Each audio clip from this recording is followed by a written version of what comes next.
About a decade and a half when I just moved into the ministry, I had this pressing financial need, and I was praying the Lord, to help me sort out this financial challenge. I went on a retreat, and the Lord reminded me by way of revelation that I had this compulsory saving while I was in the corporate world. So I moved into that office to make inquiry, and I met this particular lady who was unusually cautious, very professional, and very kind.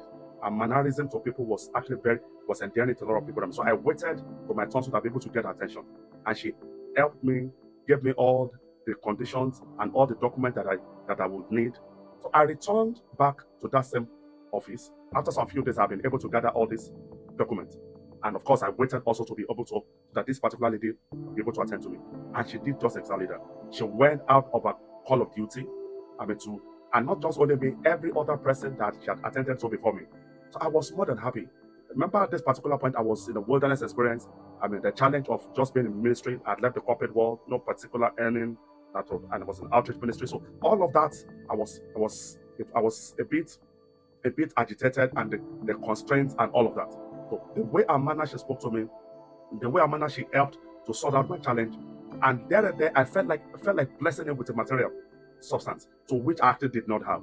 And it dawned on me, just like those two apostles in the Bible that's at the beautiful gate that saw a leper, and they said that silver and gold they didn't have, but what they had was the name of the Lord, and they said, "Oh, rise up and walk." So it quickly came to my mind also that while I didn't have any particular money or any gifts in any way to give her, I also have a spiritual gift with me. And I told the Lord, I said, "Lord, I really from my heart would love to bless this lady with a spiritual gift."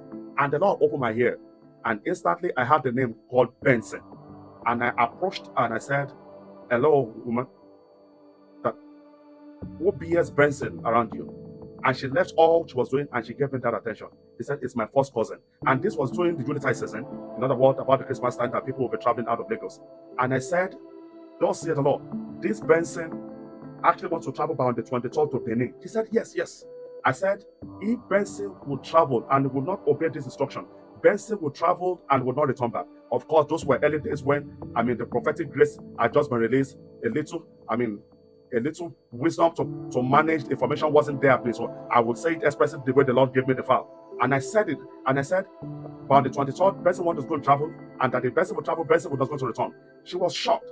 And I said, "Okay, sir, God bless you, thank you, sir." So I was more than happy that I've also, just like the Bible says, that if that communicates spiritual things unto you, is it not of importance, or is it not of importance that you also communicate material things back unto him? But in this case, it was the spiritual things I had that I blessed her with. What am I saying? I'm talking about the virtue of kindness.